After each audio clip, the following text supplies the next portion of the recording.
Hello, everyone, and welcome back to another episode of the Turning Point Podcast. My name is Ben, and Lewin's back with us this episode. How are we doing, my friend? I'm doing good. How was your time away? How was your adventures around the countryside? It was. I don't know where I was going with that. Short note. I went camping for a week. Had a good time. Just got away from work, and then as soon as I got back, I've worked every day. So. Nice. Living the dream. Living the dream. But that's good. Was a good week. Yes, well, you didn't miss out on much. You just missed out on the Avengers, which, is kind of what it is. After all, put into the game, I got past the prologue. Yay! So you played a little bit of it. I did. I got up to the... So you basically played what was in the beta.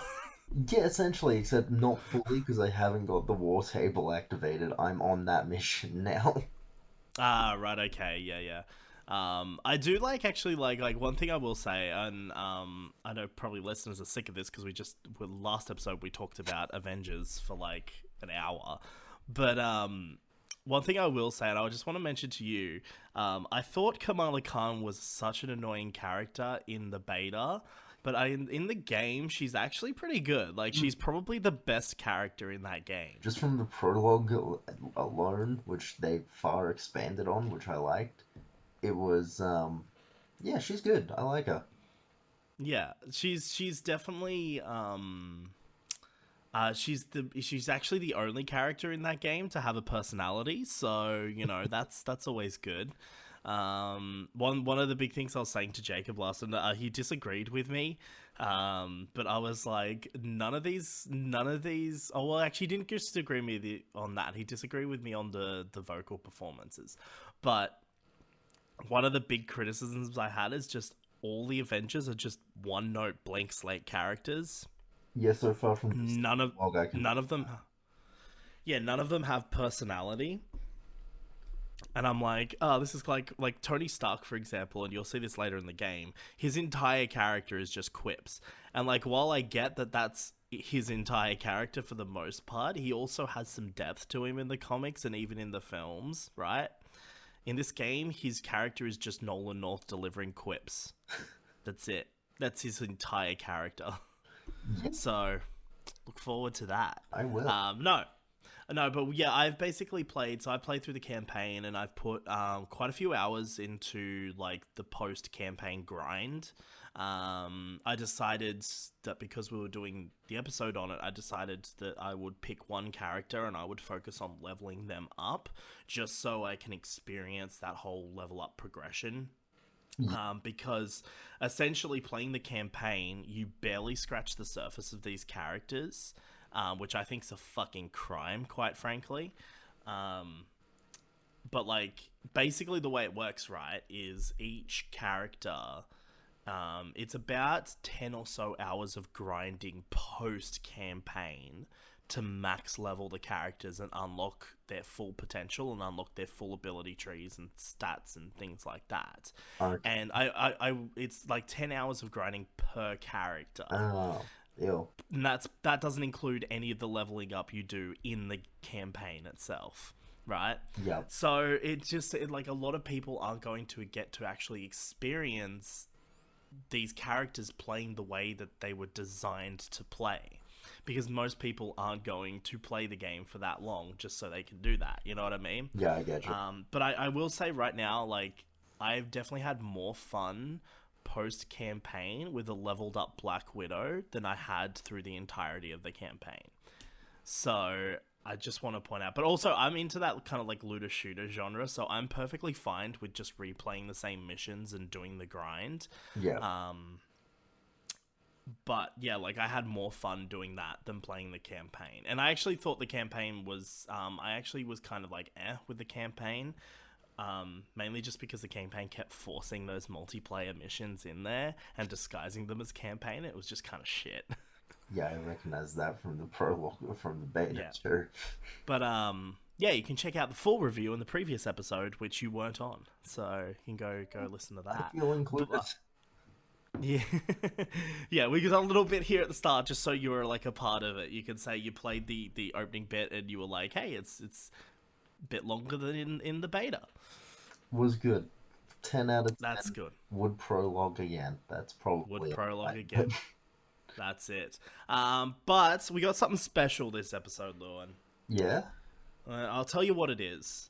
So we've had this little running gag on the podcast this year, yes, since we started, yes. that we would eventually review Joker. And way back in our Resident Evil episode when we had Tom on, he said that it was fine, and then we were like, "Hey, that's our review." And I was very content with just leaving it at that and never talking about Joker ever. But then I thought, October's come around, and it's a year since the movie came out, so I thought, why not talk about it since there's literally nothing to talk We are about. at the bottom of the barrel. So we're gonna review Joker this episode. Yay! We can't promise a good review. When Yeah, like yeah, it's not gonna live up to the hype that we've set for ourselves, no, but I'm sure it'll be a fun time. So we're gonna be doing that this episode, and like I said, the main reason why we're doing it is because there's just nothing to talk about at the moment. There's literally fucking nothing. We were gonna be talking about No Time to Die, yeah, and then that's not happening anymore. yeah, So we've had to push back um, all of our James Bond stuff. To yeah. Well, no, we're still doing it. yeah, we're doing it, but we've pushed it back.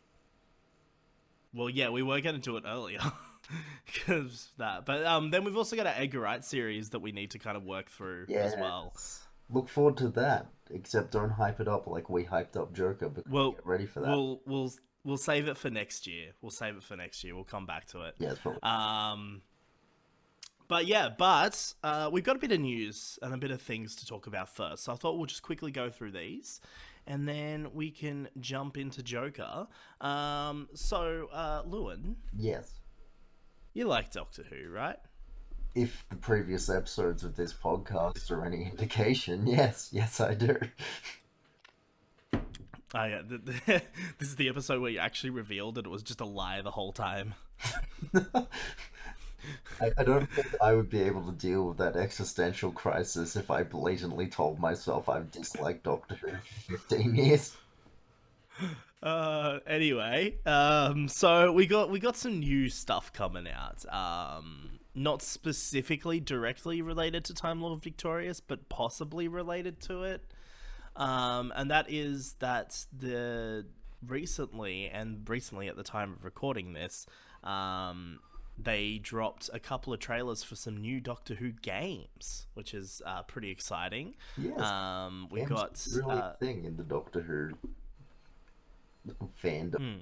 We're not used to this. We're used to fancy mods. yeah, I know. I made a whole video about one.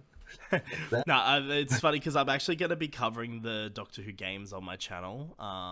As you know, I played the Eternity Clock earlier this year, and I've been working on a video on it. But my plan is to play through a lot of the Doctor Who games and stuff from different periods of time as well. Who knows? We might get that Doctor Who text adventure in there somewhere. That might be a bit of fun. But yeah, there's some new games coming out. We've got the Edge of Reality yes. and The Lonely Assassins, which are two games that are made by Maze Theory. I don't know. I don't think the second I one do- was made by Maze Fury. Yeah, but it's got the Maze Theory logo on the trailer still, so maybe it's kind of like, I guess, I guess the story might be theirs. yeah, maybe. I don't know, but either way, it's from Maze Theory, essentially. Oh yeah. And we've got The Edge of Reality, which is essentially a remade, a remake. I guess you could call it a remake. Expansion It's a remake of the Edge of Time the VR. VR experience, which came out last year, I believe. Yes. And I know nothing about that. The only thing I've looked at was, you know how they released like the little mini thing on the Doctor Who website alongside the release of that VR game? Yes.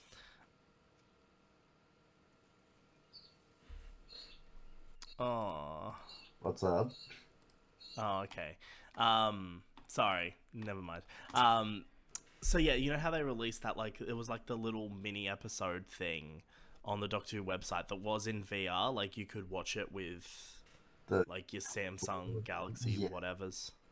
Yeah, like the only thing I've seen is that. Like that's the only like Doctor Who VR thing I've seen. Like I don't have a VR headset anymore to be able to play the Edge of Time. So having the Edge of Reality come out and be like a remade version of that, apparently like it's gonna be different as well. Like it's gonna be the same, but like because they've shifted away from VR into first person, the gameplay is going to be a bit different, apparently, from what I've been reading. So I'm pretty excited just to play through it. And I'm kind of glad they're just abandoning the whole VR aspect as well, just simply because I think it just makes it more accessible to people. mm, But the like that's great and all, and I'm really excited to actually finally play a version of this. I watched the main one last night, and it was actually Yes. pretty damn fun.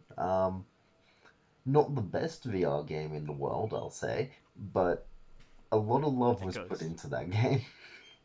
Yeah, yeah, I'm pretty. I think it's just one of those things that was especially overlooked by a lot of people because it kind of came out around that time between series 11 and 12 when everyone was still just hating on new Doctor Who.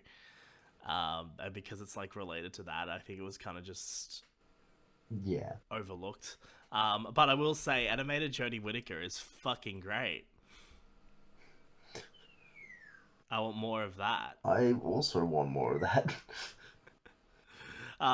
But yeah, so this new one is going to be like a remade version of that, but it's also going to have new things in it. It's going to have, I think they said in the press release, it's going to be like new chapters and new monsters and all sorts of new bits and pieces going on. And essentially, the trailer they dropped. Now, you've played The Edge of Time, so correct me if I'm wrong, but the trailer that they dropped, it's essentially basically stuff from The Edge of Time, right? Yeah, pretty much. I don't remember the Cybermen being in Edge of Time, but the Okay. Weeping Angels, the Daleks, all that, they were. That like the Doctor's monologue, kind of over the top. No, that was new. Oh, okay, right, okay. So that could be part of the new because I know that because it's basically just showing off what already. And what I do want to quickly say, like that game looks fucking great. Like I've seen footage from the VR version. And it looks really good. Like, I don't know what it looks like in VR, in but VR, like it's like a little bit off, but like for something that, as we discussed far earlier, BBC not giving a shit about budget of things, it does look good. yeah. I know. I just like the look of the TARDIS. I really like Artist is how that really looks. nice. That looks cool. Yeah. I'm actually also going to say Jodie Whittaker's TARDIS looks better animated than it does on the show.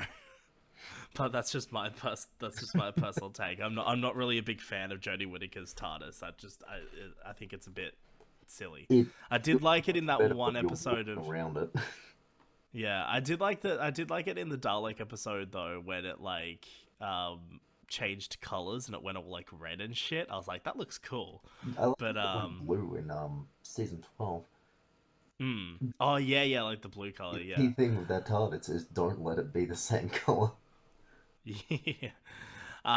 But yeah, so that's coming out, and obviously the big reveal of the trailer, and like we knew May's Theory was working on something related to Time Lord Victorious, and we kind of it did kind of come out that they were going to retroactively incorporate the Edge of Time into the Time Lord Victorious kind of thing. Yeah. So, obviously, at the end of the trailer, the big reveal is obviously David Tennant's Doctor saying, just saying the Eighth Doctor's line.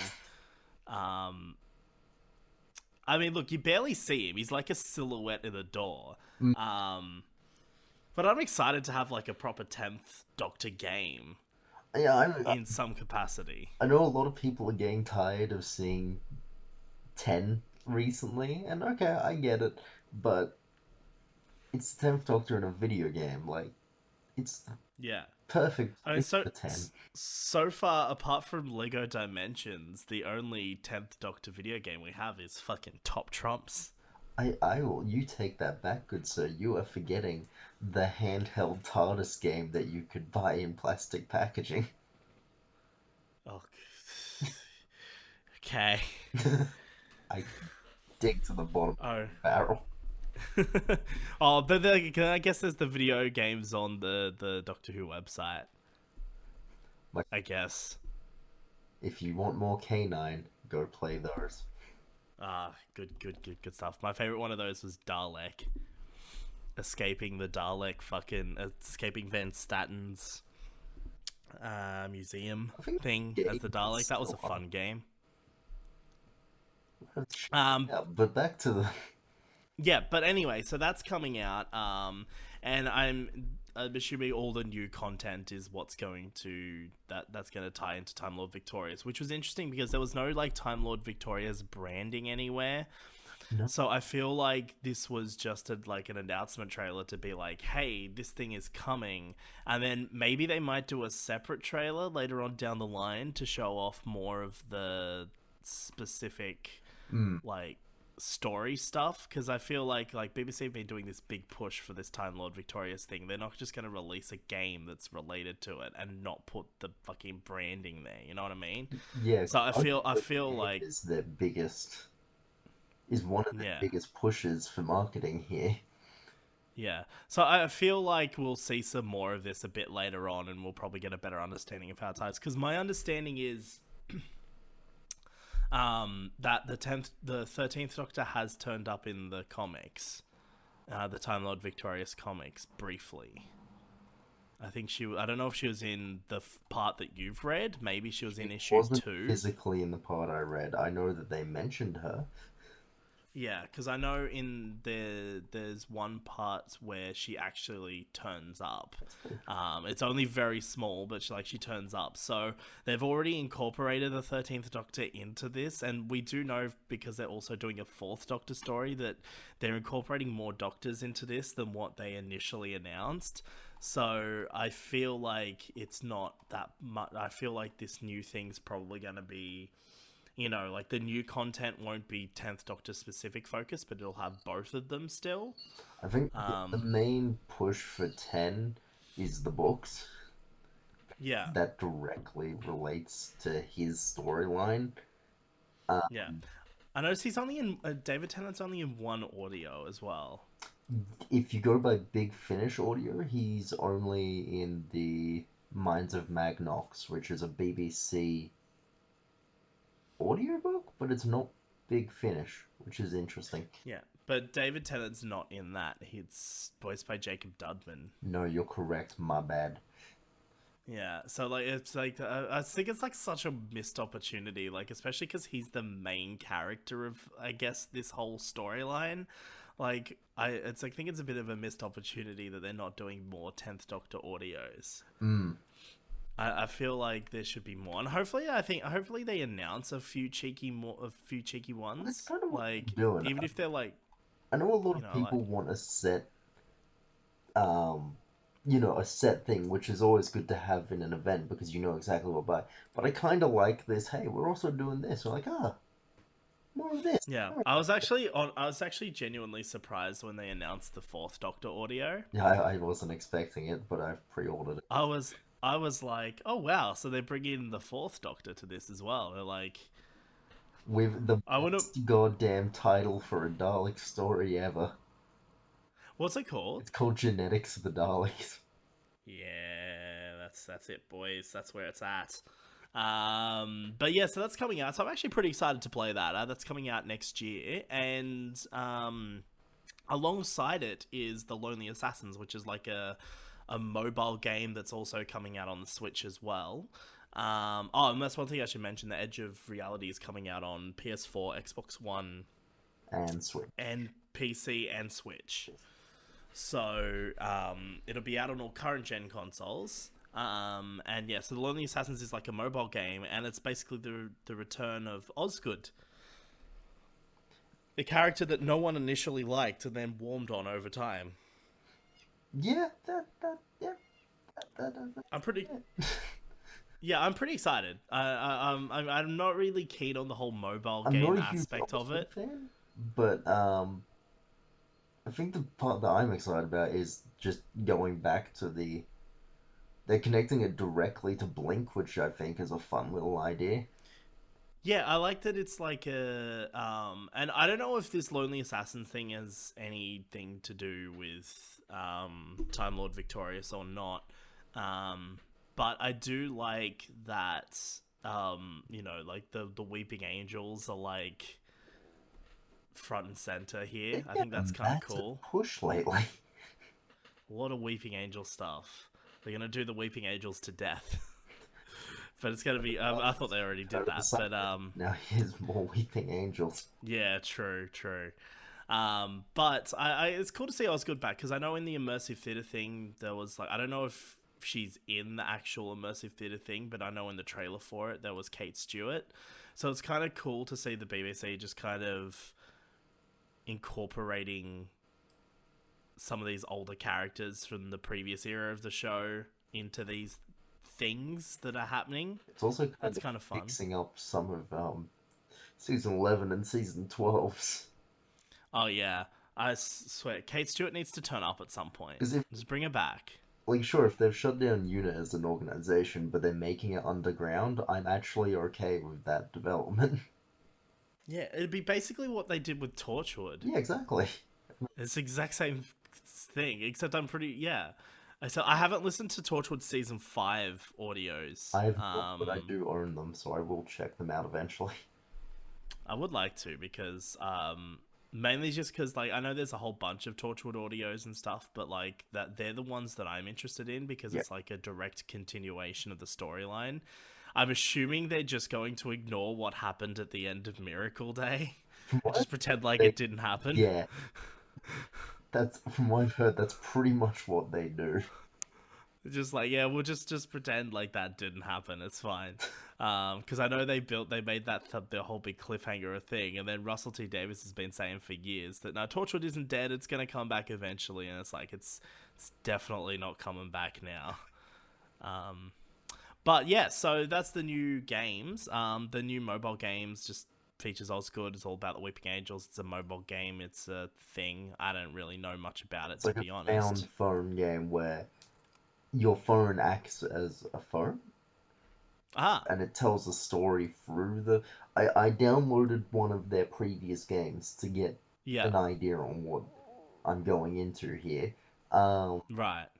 it's essentially it's a game told through as if you were using someone else's phone and you go through the messages and you try and sleuth things out. It's actually pretty neat when you play it. It doesn't sound Yeah, good yeah, when you talk about it, yeah, but when you're like, yeah. if you actually do it, you're like, okay, cool. Yes, fair enough. Well, that there's some things coming out next year. I don't know when they're coming out next year, but Spring, I I would believe assume, was what was said, but that's UK spring, so yeah. Marchish. So I would assume if they I would assume though if they're tying in with Time Lord Victorious, it would come out during that event though. Like I'm more specifically talking about Edge of Reality here, or Hmm. Yeah. might come out even after it. I don't know. Maybe Time Lord Victorious is going to go on for longer than people thought because now that they've had to extend out the live part of it and stuff until like March. Maybe there might be some more things coming out next year for it. Maybe I'm looking than for what's it been to Electric announced. Boogaloo. Yeah. But another thing coming out that we had our first look at was the Daleks animated series, which is directly tied into the whole Time Lord Victorious thing. We got a trailer for that and a first look, a first little clip. What are your thoughts on that?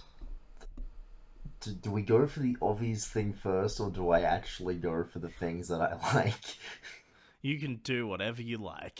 Okay, the obvious thing first. The animation, bit rough, bit bit naff on the lighting department, but as you've mentioned before, BBC isn't gonna give the budget for proper animation in this, so I'm just there for the story. And as far as the story is concerned, I'm interested to see how it goes. You don't see many Dalek centric Yeah, after and you know 2005. you've got the Emperor Dalek in there.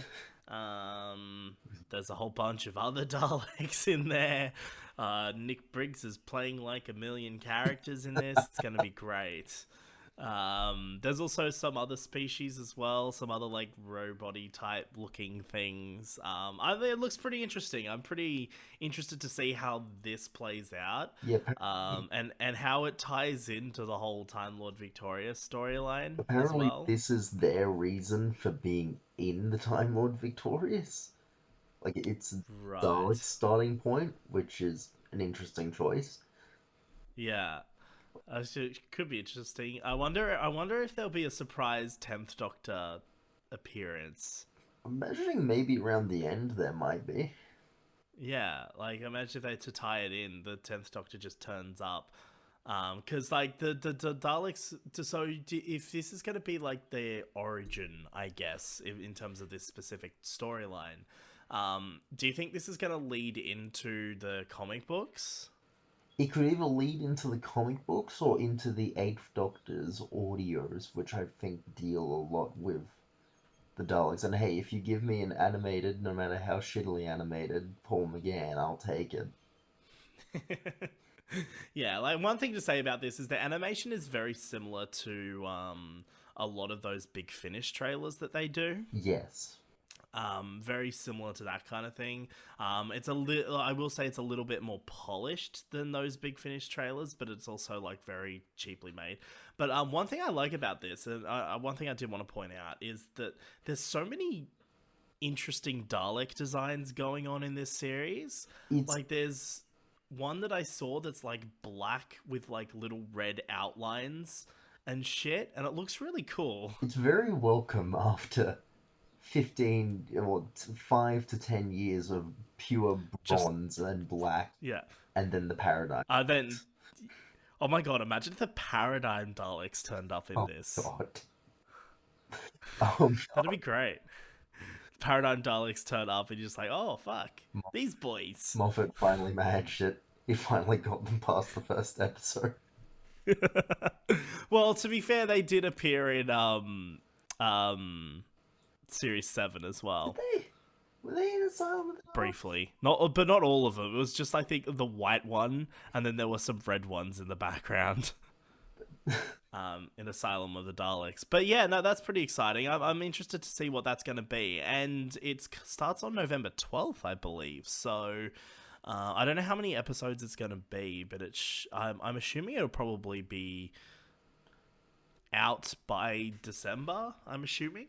Yeah, I'm willing to bet that too. So, Yeah, so we might be able to talk about it in our final episode of the year. Who knows? I mean, we'll talk about it anyway. Why not? But the other thing that was announced very quickly is that they're doing a Time Lord Victoria's Blu-ray release, which is called Road to the Dark Times, and it's essentially just a bunch of stories from classic and new Who put together into one convenient box set. And it's just basically a bunch of stories where, you know, the Doctor gets a little bit darker, does some, you know, questionable shit, hmm. I should say. The stories included is Planet of the Daleks, Genesis of the Daleks, The Deadly Assassin, State of Decay, Curse of Fenric, Runaway Bride, and Waters of Mars. And obviously the Waters of Mars is the obvious choice to put into a Time Lord Victorious set, obviously.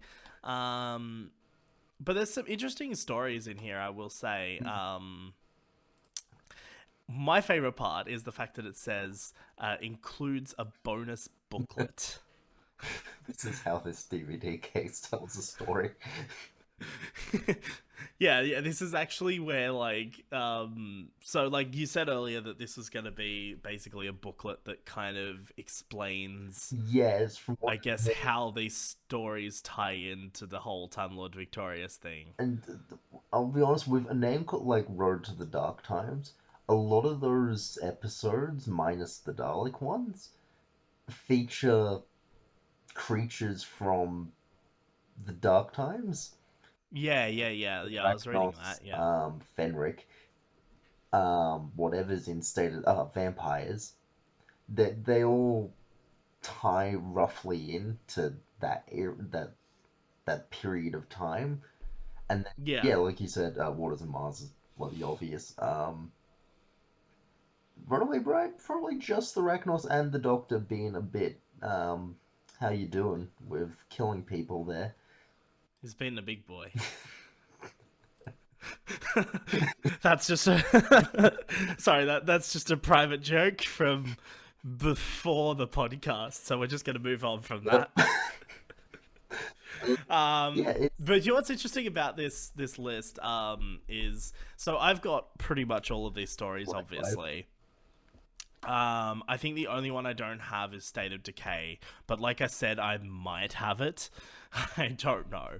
But what's interesting about this is I own Planet of the Daleks, but I physically can't watch it because it's on VHS. Oh, So I'm actually pretty excited to be able. I'm literally gonna buy this purely so I can actually watch Planet of the that's an Daleks. interesting episode to watch because all the episodes I've put in there are from.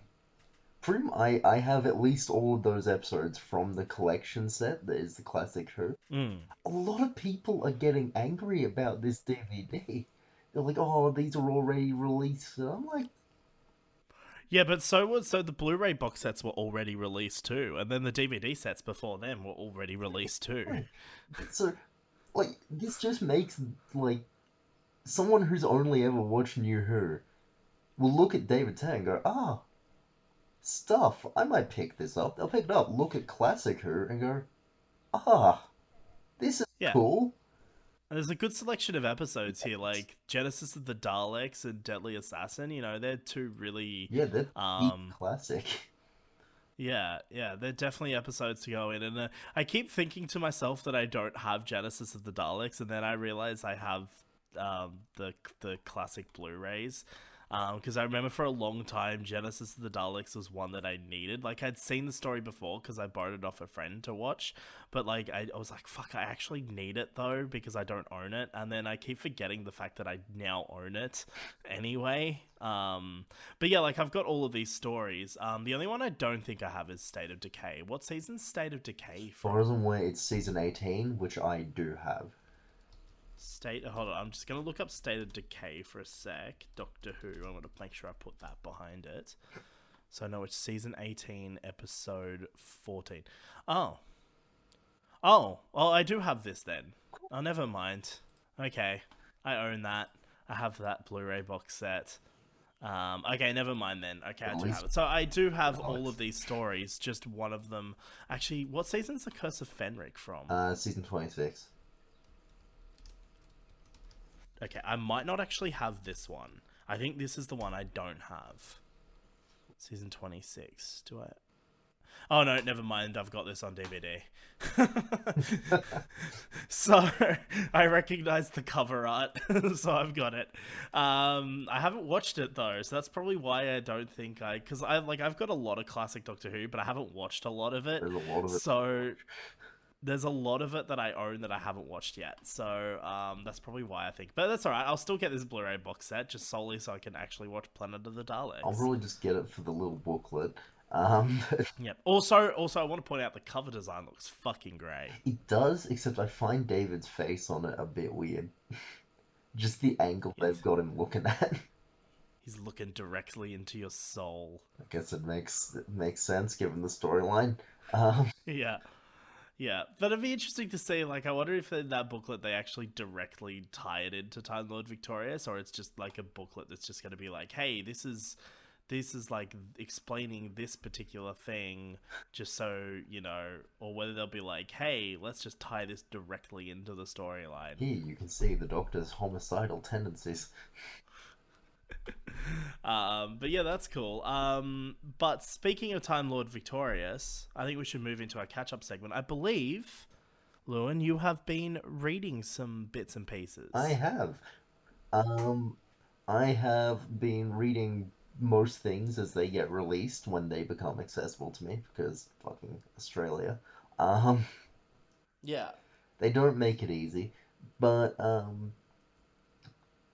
see, I've read the first issue of the comics. Um, the first issue of the magazine comic strip with the Ninth Doctor, Monstrous Beauty, and the first book, The Night, the Fool, and the Dead, Yeah, which is now that's the one the I'm big that's the one. one I'm most interested in. Yes.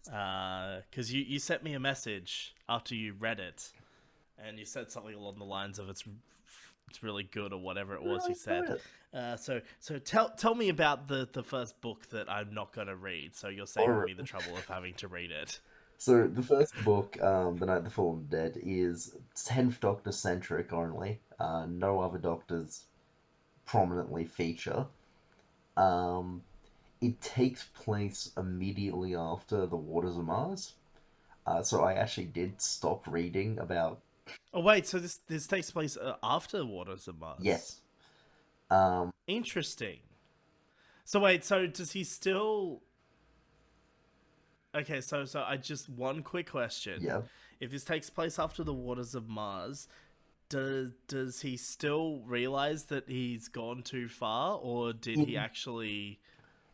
I feel like yes, he did realize, and the whole big thing is Waters of Mars happens. Adelaide Brooks kills herself.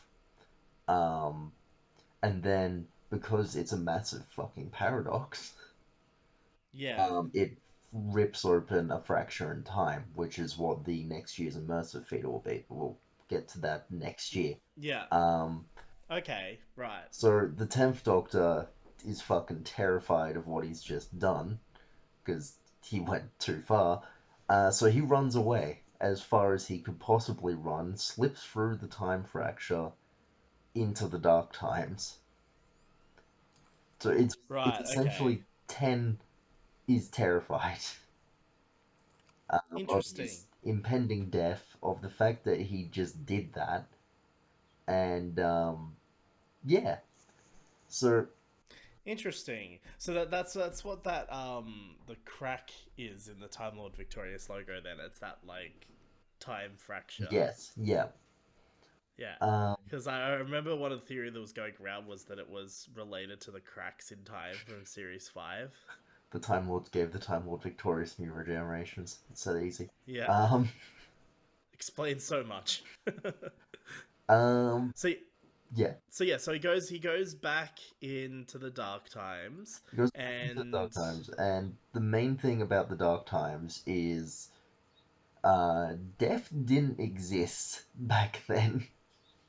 nice. People did not die bar accident. Like they could die if they like tripped and fucking smacked their head to death, um, or uh, other things. I'm not fully sure on what they specify as allowable death, but Yeah. the civilization the Doctor ends up in is they've only had 56 deaths since the beginning of their recorded history, which is over 1,000 years old.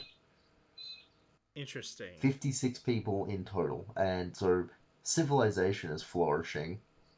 Um, the universe is blossoming with life, and the 10th Doctor's just all around amazed by all this.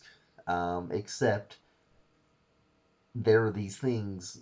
The main villain of the Time Lord Victorious saga, the Kotora, The Kotara, yeah. they are the embodiment of death. They in the what they do is they judge civilizations.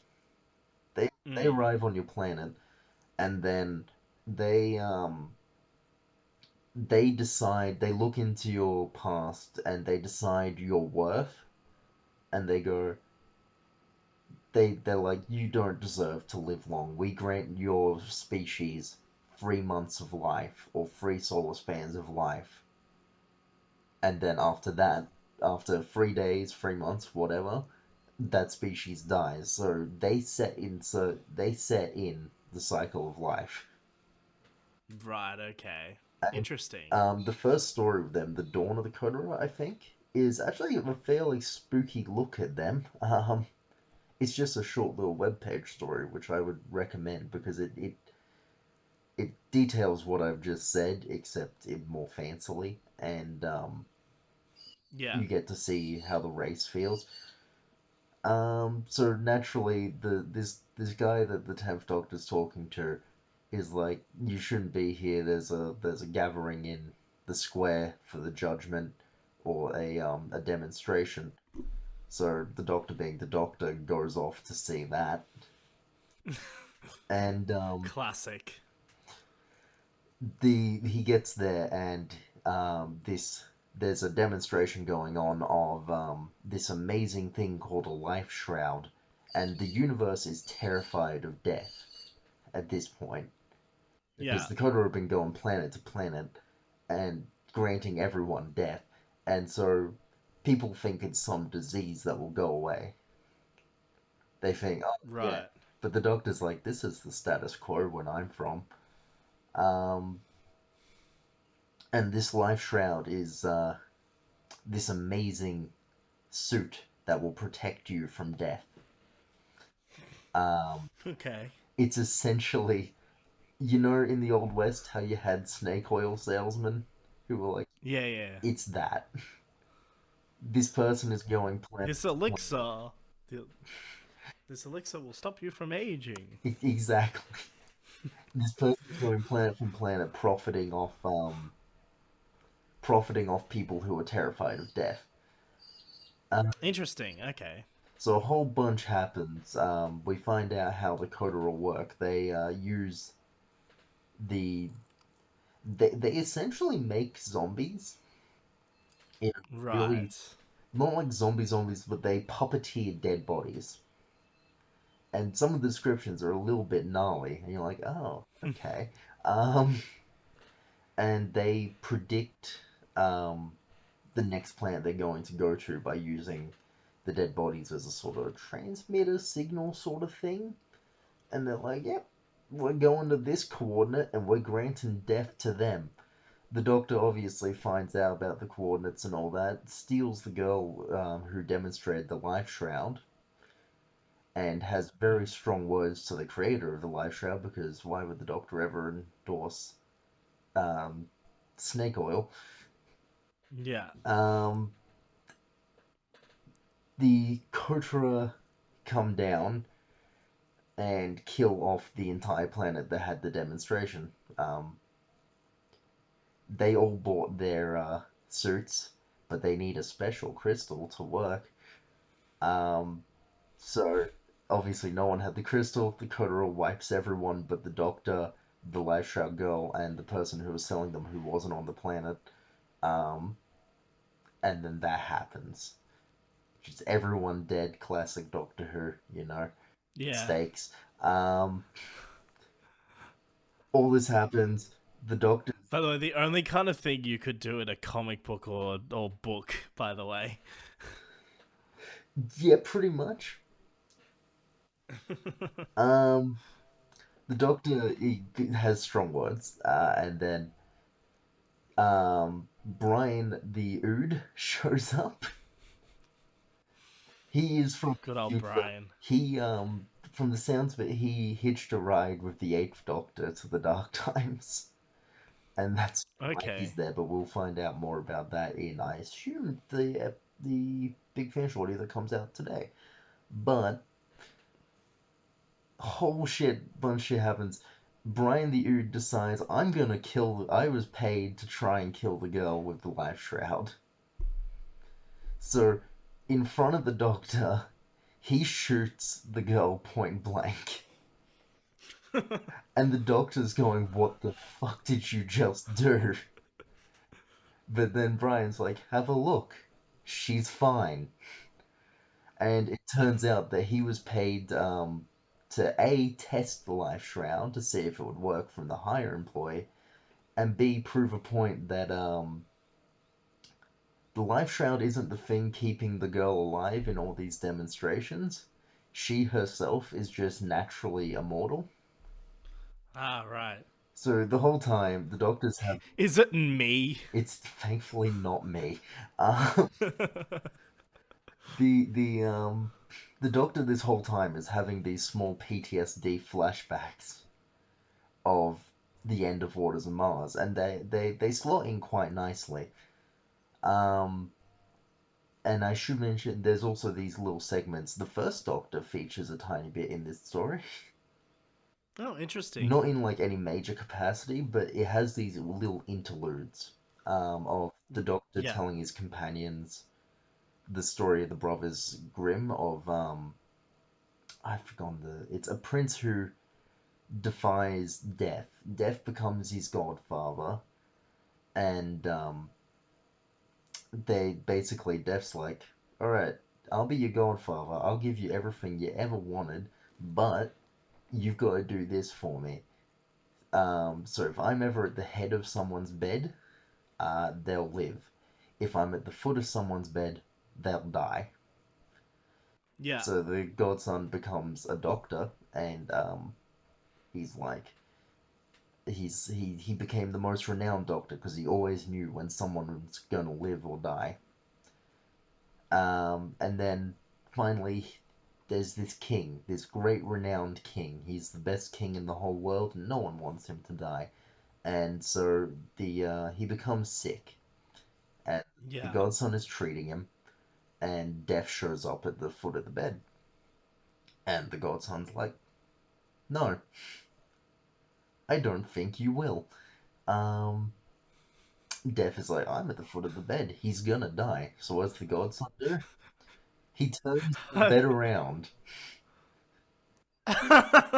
and Death is like, "Oh, well, shit, Oh, you got me. you got me." God damn it. So the king is healthy and is so happy. He's like, "You can have my daughter's hand in marriage." And Death is like, "Listen, you little shit, you never do this again. We got a deal." And so the son's like, the godson's like, "Ah, all right." But then years go by, and the daughter and him get married. But then, surprise, surprise, the daughter gets sick, Yeah. and Death shows up and is at the foot of the bed, and the doctor, the godson, is like, "I'm doing it again. Fuck you." He does it again, and Death's like, "All right, she can live." And the godson's like, "Thank you." But then Death's like, "But I'm gonna kill you." So Death takes his life, and the whole time, this whole story is being told in three segments.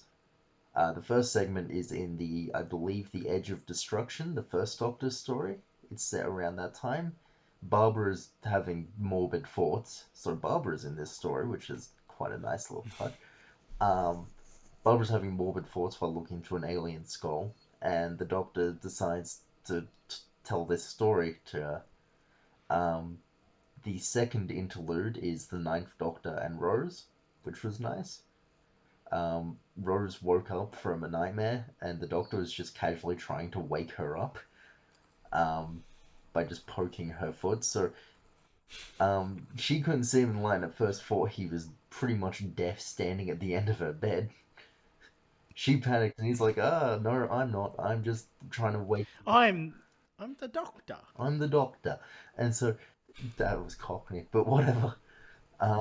Nine's like, "You know what? You're scared of death. I'll tell you a story about death." Um, Because that makes and sense. then finally, the final interlude is the Eighth Doctor telling this story to Brian the Ood. Ah, right. And So, okay. it finishes it off there. And they're just a nice little analogy on the inevitability of death in the Doctor's time. And also, it's like a mini version of the story itself, because Yeah. while these are happening, the Doctor's fed up. He kind of relapses. He's like, "No, I can change time. I actually was correct. I am the victor." And it's a Yeah. little bit snap back up. It's like you're like, that could have been transitioned to a bit better, but it's not terrible. And you're like, you sort of naturally see it coming. You just wish it had flown a bit more. But so he's like, "You know what? We're gonna get your fucking snake oil, and we're gonna make it work." And then he does the whole thing. The Kotara are set to go to this planet, and the Doctor's like, "All right, here's the plan. We will use the life shroud and we will reflect their death back at them. Oh, So he okay. goes full on insane for a brief amount of time and is like, alright, you want to kill me? Good job. You killed yourself. You're gonna die this quickly from here on out. Essentially destroying death in the universe. Um, so this is where it gets a bit iffy, but it's still kind of badass to read. Um, he gets on the ancient Gallifreyan House of Predonian robes, and Yeah. Brian's his sidekick, and he's like, Nice. I decide who lives and dies now. Or no, I decide who lived. Like he's the savior of time because no one can die anymore. He's the Yeah. Time Lord victorious in its purest sense. And the book pretty much ends on him staring out of his TARDIS battleship sort of thing when a giant Dalek saucer shows up somewhere it never should have been, and he's like, "Hello, what's this?" When Hello. a voice comes over the transmission, and it's the Eighth Doctor with Daleks telling him he needs to fucking stop. So You need to settle down, bruh. What are you doing? Eight full on teams up with the Doctor's worst enemy to stop the Doctor. And then Nine shows up in a fucking flying coffin ship with vampires. And it's like, we're here to stop you. You now. No. None of that. And that's Need to give you. kind of where it ends, is Oh the wow. Doctor being told by two other doctors that he's gone way too far. Interesting. He has made a universe where no one can die. The time will never happen. Time is fucked. You just messed up a little bit. Just a tiny bit. Yeah. Just a little. Oh, that's cool. That's actually a pretty cool story. I like that.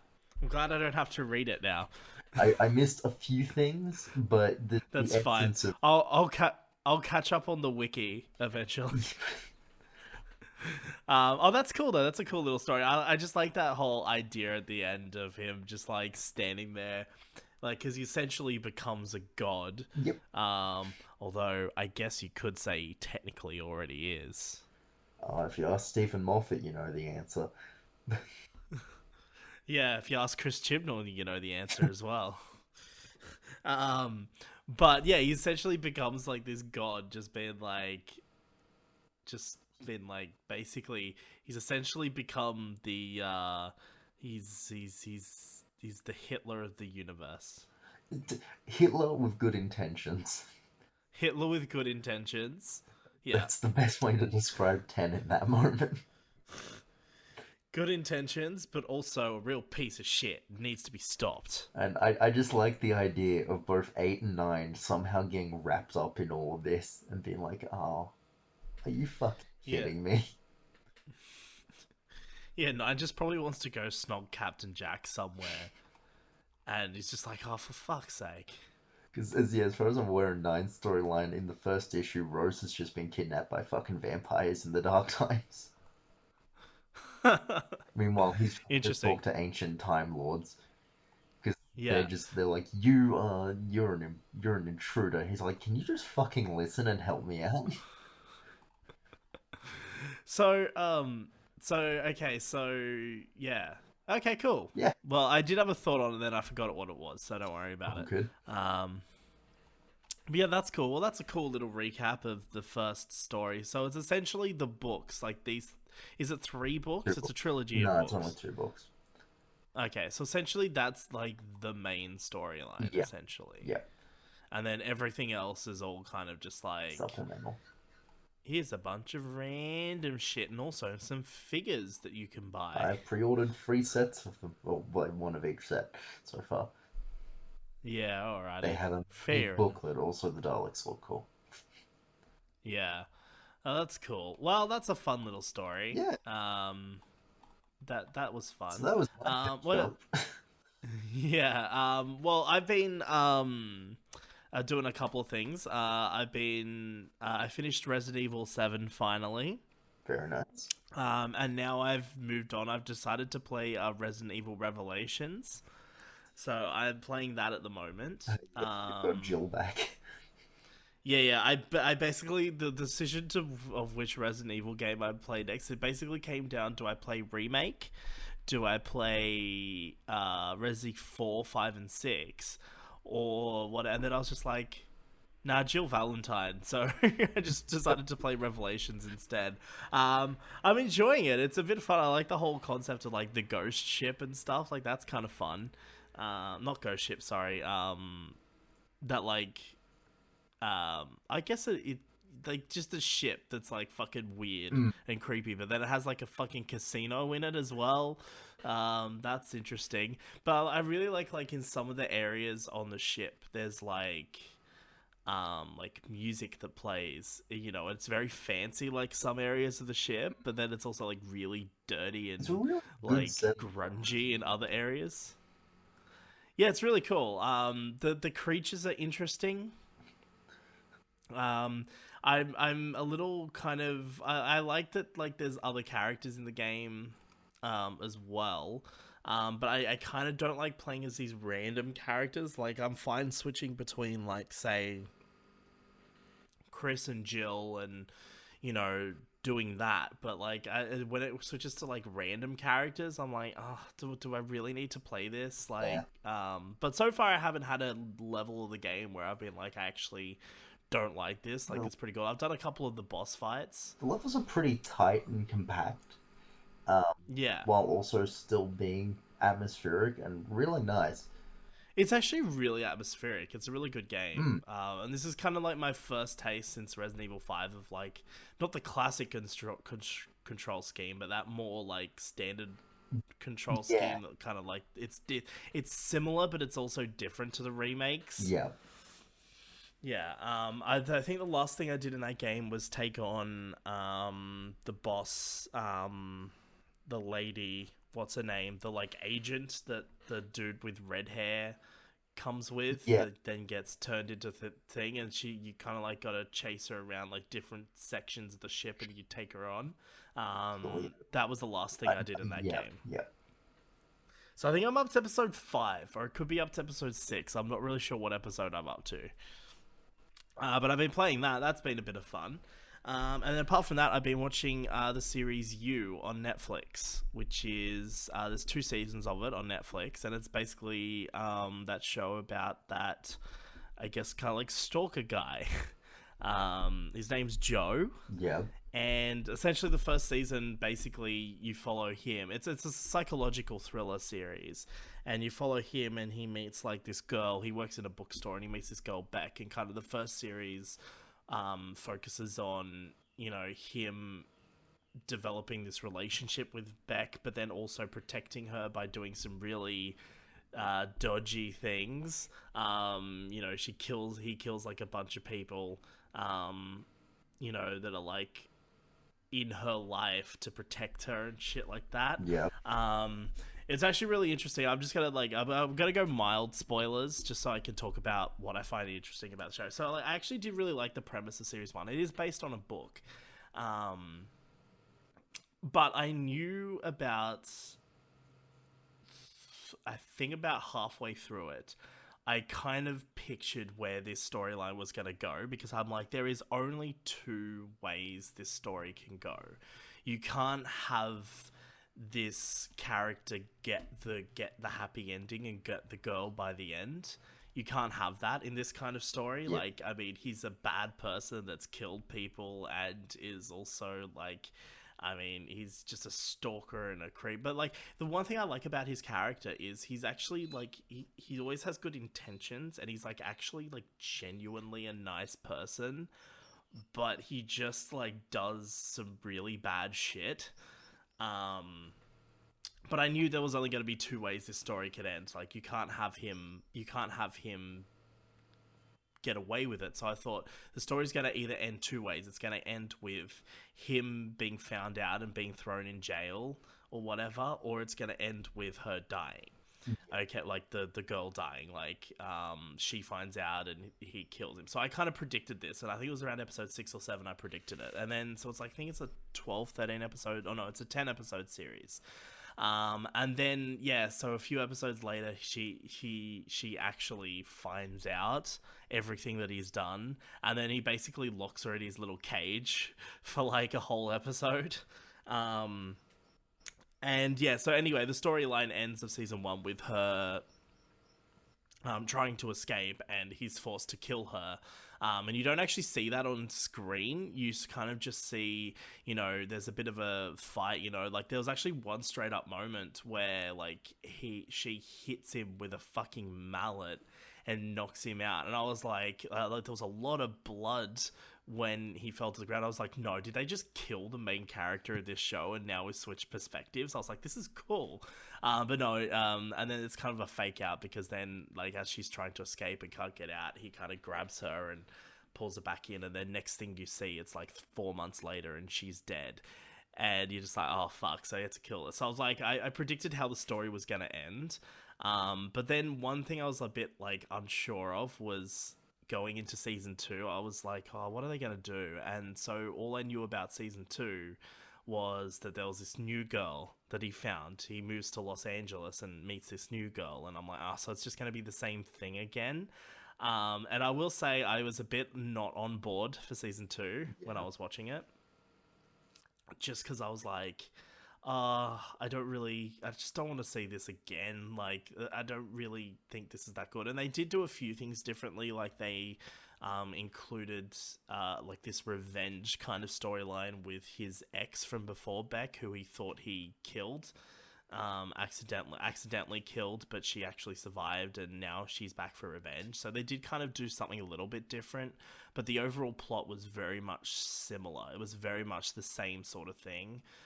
But they did try to explore different aspects of his character as well, which I thought was really interesting. They had some other storylines going on where he was like trying to be protective of this teenage girl who, just some stuff was happening. I'm kind of skimming through the season, but and so for most of it, I was kind of like, yeah, okay, cool, but like, I don't think I'm going to watch season 3 if this story is just going to be the same thing. Yeah. And then fucking they turn it around towards the end of season 2. They really turn things around. Like he gets into this situation where you're like, he's gonna be caught. There is no way that he's getting away with this time. And then the girl that is like his main focus for season 2 is revealed to be just like him, and is revealed to be someone who's like killed people and shit to protect who she loves. And there's a lot of mirror imagery between season 1, between Joe and Beck in the cage, because at the end of season 2 she locks him in the same cage. And it's like there's a lot of mirror imagery between the 2 finale episodes, but the roles are reversed, and I was like, oh wow, this is actually really cool. This is like a really cool little twist, and it's a really cool little thing that actually makes this story different to the first thing. And you know how there's like a finale can make or break a season of television. This was definitely one of those things where I was like, I need to see what happens in the finale, otherwise, because I need to know whether this show is going to be worth continuing watching or not, because otherwise, if it's just the same kind of thing, I don't really care. And yeah, no, they really got me good with the finale. I was like, this is such a good fucking thing. There's like this whole sequence, and anyway, so like the finale, so they do the role reversal type thing. And essentially he kind of gets a happily ever after kind of storyline. Except but then the season ends with him noticing his neighbor through like a gap in the fence. And then, so I feel like the next season, because they wrapped up the whole X revenge plotline in the finale as well. Yeah. So I feel like the next season's going to be him finding this new person that he becomes fixated with, and then that's going to cause a bit of drama between the girlfriend he already has, because he's also now going to become a father as well, because she's pregnant. Okay. And I'm like, oh, this is just all levels of fucked up. So I'm interested to see what they do with season three. And I know each of these seasons is based on a book. Like, I know season two is based on a book as well, but I don't read books. I haven't read the books. I know nothing about them. So I'm interested to see what they do with season three. But I've been watching that, and that's been an interesting time. Let me say that there's a lot of good characters in these shows. All right. Yeah, but it's good. And the whole show is like narrated from his perspective as well. Like you will literally see scenes where it's like his thought process going through his head with his narration. And there's like actually straight up like one thing I was wondering in the show is like, why does no other character ever call out when he's just kind of standing there silently for a moment while his thoughts are being narrated? And then in an episode in season two that actually happens.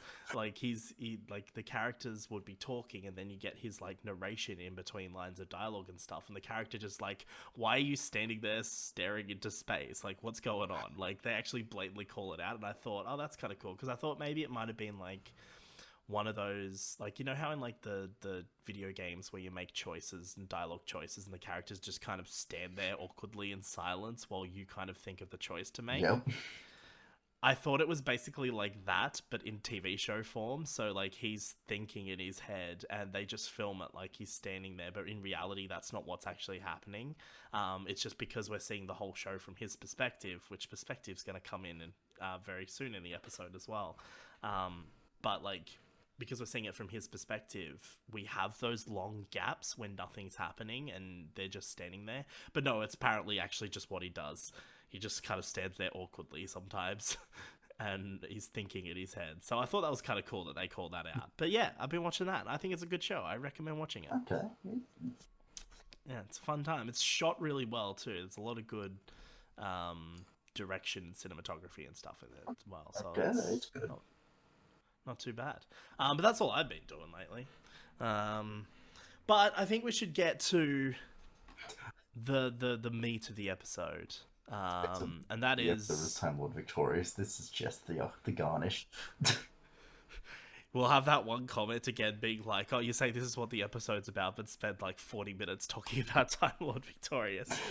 But the hype of the year... It's literally the only thing happening this year. Yeah. But no. Sorry, I'm getting yawn for a sec. Ugh, I'm a bit tired. We watched Joker recently.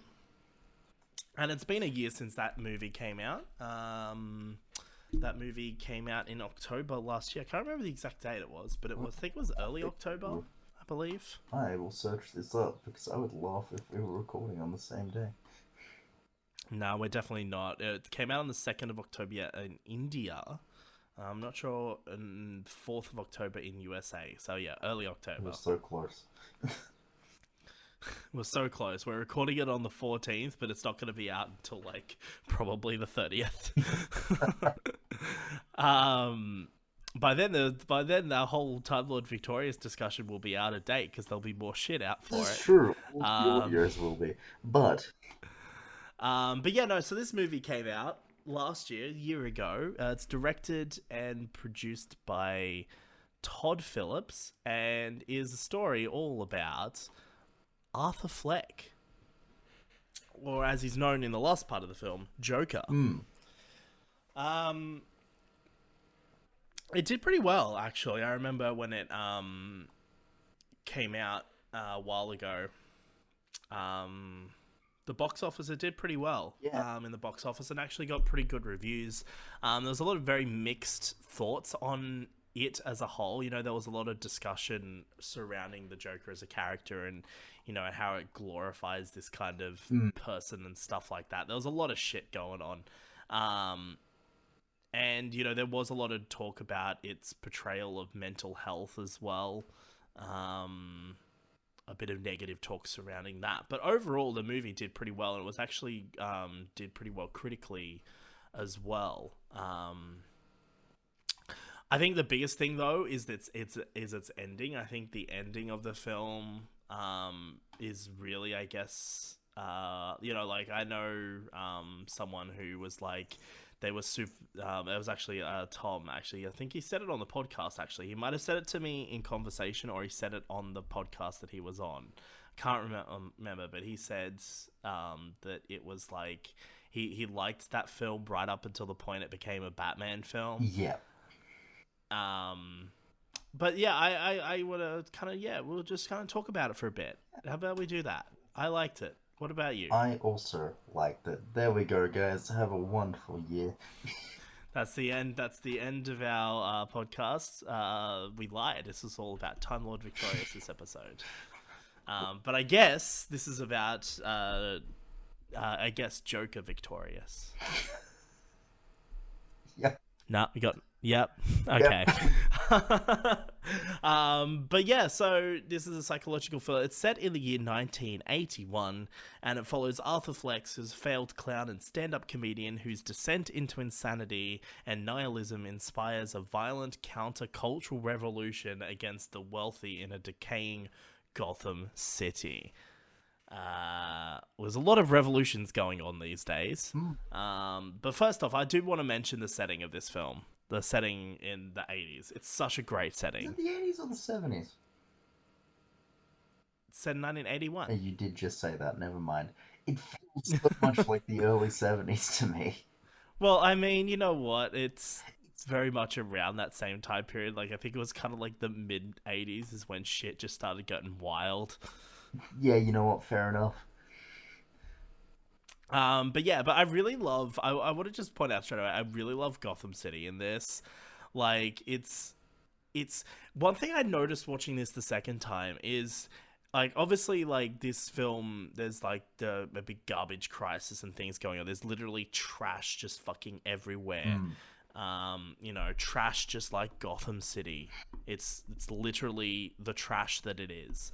But one thing I've noticed is how dirty this place is, but also how clean buildings in this place are. Did you notice this? Like, the example is when he walks towards his like into his apartment building, right? You know, he walks into like that foyer area where like the letterboxes are and stuff. Like that place is spotless. Like there's nothing on the floor. It's clean as fuck, but it also feels really dirty when you look at it. Yes, no, I understand what you're saying there. A lot of the inside shots are all like even Murray's studio feels a bit dingy, Yeah, but like you were saying, especially like it's clean. But no, I get you. Gotham. yeah, yeah. It's very much like a yeah. It's like it's clean, but yeah, it just feels You, it's like whenever I walk into an old house, yeah, like yeah, like the house might be spotless, but because it's like old and like you know the wallpaper's like faded or whatever, it just looks it looks a out of bit. time. Yeah, it looks dirty, and I think that's how this film kind of looks like. And you know, there's even like when he's in the streets, like obviously there's very, like very deliberate shots of like you know the bit where he's like kicking the trash, he's just surrounded by trash and Mm. all of that. But like even when he's like in the streets, like you know like just walking through like the bit where he's like stalking Zazie Beetz' character and like you just look at the streets and the streets just look like normal streets, but there's just something about them. Like you might see like there's like maybe little trash bags in the background or something, but like it just it's actually that whole area where he lives where like you know that big Yeah, staircase, so he walks up the staircase and you've got all those apartments surrounding the staircase. That whole area just feels yucky. yeah, yeah. It's a very good tone for the location of the film. Yeah, it's cool. I just love the setting, the look, the visual style I'm always a of this fan film. of a more modern Gotham City because Gotham's a cool Yeah, city. It's your basic metropolis, but this it's a very unique it's a sort of unique take on Gotham itself. One that really helps set the tone for the whole film. Like yeah, if the streets were definitely. clean, I don't think like if everything was clean looking, it wouldn't feel nearly as like personally Yeah, deranged as it is. Yeah, and I guess, like, obviously there's been very different interpretations, but I think of Gotham City, there's the more, I guess, fantastical interpretation of Gotham City from the Schumacher films. Mm, But this actually reminded me, there's the very realistic interpretation in the Nolan films. And I would even argue, and I would even say that, like, the Gotham City that we briefly see in Batman v yeah. Superman is very like similar to Nolan's in a lot of ways, but I guess it's a little bit more It's like, yeah, fantastical. it's got more of that Gothic architecture while also Yeah, modern. yeah. What this reminds me of is the Gotham City from Right? the Tim Burton Really? films. And not so much so because obviously, like you just mentioned, Gothic architecture before. The Tim Burton films are very Gothic architecture, right? Mm. But I just mean in terms of the feel of the I, city. you Like, feel like it's a shithole. yeah, and I think like the locations in this film where they've gone to shoot is incredible. Actually, I'm gonna look up where they shot this now. I want to know where they shot it.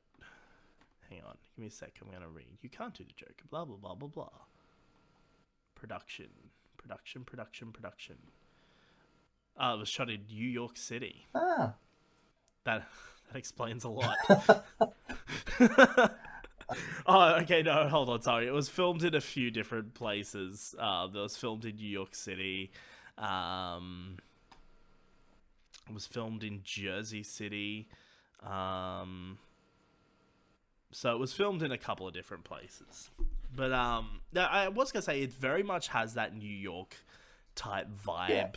vibe in certain places in the city. But I think they did a really good job at finding locations within these cities that they shot at that actually.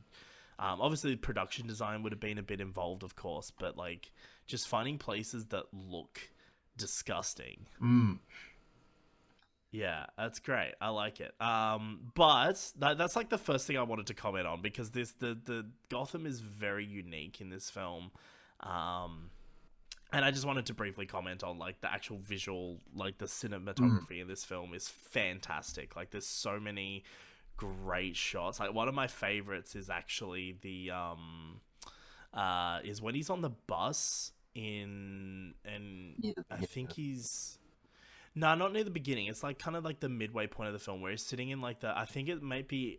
God, I don't know. I watched this last night, but I can't remember if it's after he was told that he no longer can see the therapist, or it was maybe after the. I can't remember which point of the film was, but he's basically sitting in the back of the bus, and like the bus is driving, and then there's like the graffiti on the back window and stuff yeah. and like the camera slowly pans in, like it just looks so fucking good. um like there's definitely a lot of really great cinematography and visuals, and I absolutely love the whole visuals, the shots that they used around that staircase.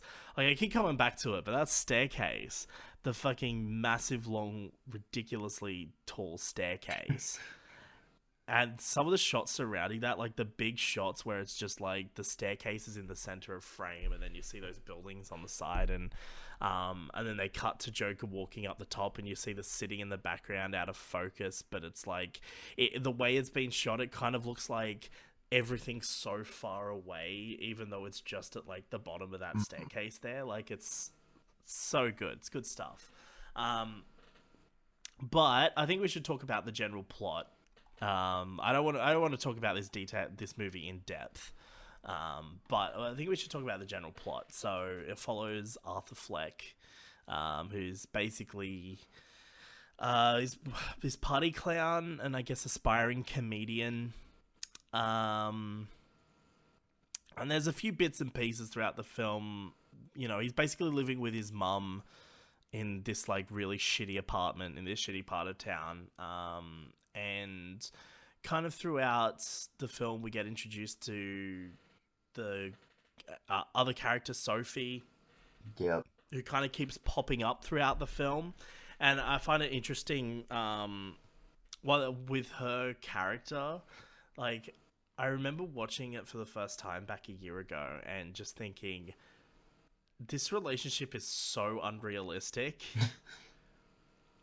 And then the movie just pulls the rug out and is like, no, it's meant to be that way because it is unrealistic. And I thought that's like a good twist. Mm, I like how it like flashes back to like some of the previous scenes and you just see him, he's just standing there on his own. yeah.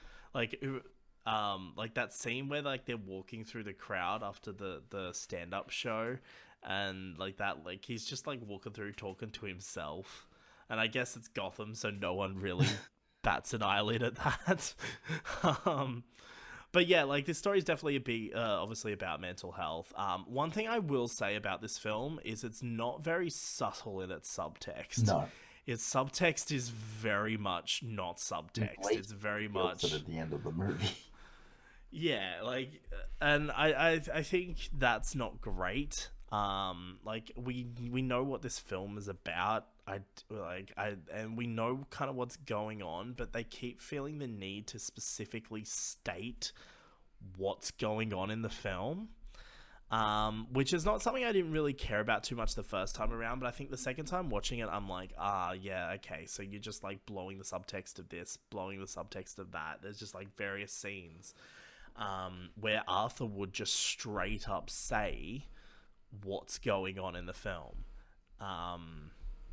So I thought that was a little odd the second time around, and I definitely do think it does take away from the writing a bit, because like you're not meant to blow the subtext. Yeah, sure. It's a classic. But they definitely blow the subtext in the end. They blow that right out of I there. think that's the only instance where it actually properly works. Like, it works. Like, I mean, and there's nothing wrong with breaking the subtext. Like, that's fine. But you can't be just going through the whole film just stating what's going on rather than letting the audience interpret what's actually going on. There's a lot of talk about mental health in this film, and a lot of talk like we know what's going on. We don't need these characters to constantly keep referring to Arthur as someone who has mental issues. Like, we get that, you know what I mean? Like, Yeah. yeah, it's a bit shitty in some parts in terms of its writing in regards to that, but I think for the most part, this is a pretty well written story. I think for the most part, I think it hits all the beats it's meant to hit Yeah. reasonably well. It all kind of, and I think it's actually paced really well too. Pace is I remember really good. I remember watching it for the first time, and like I didn't have a problem with the pacing, but I thought there was so much stuff that just happens in that film that it's kind of a lot to really process. And I think watching it the second time, now that I've had that year to process that experience, it actually moves it through the plot a lot quicker than what I initially thought it It did. definitely doesn't feel like a 2 hour film. Yeah, no, it really like gets to the point. Like, I realized I was halfway through the film, and like literally not long after that, you have that whole Thomas Wayne scene, Hmm. and that happens a lot earlier than I thought it did.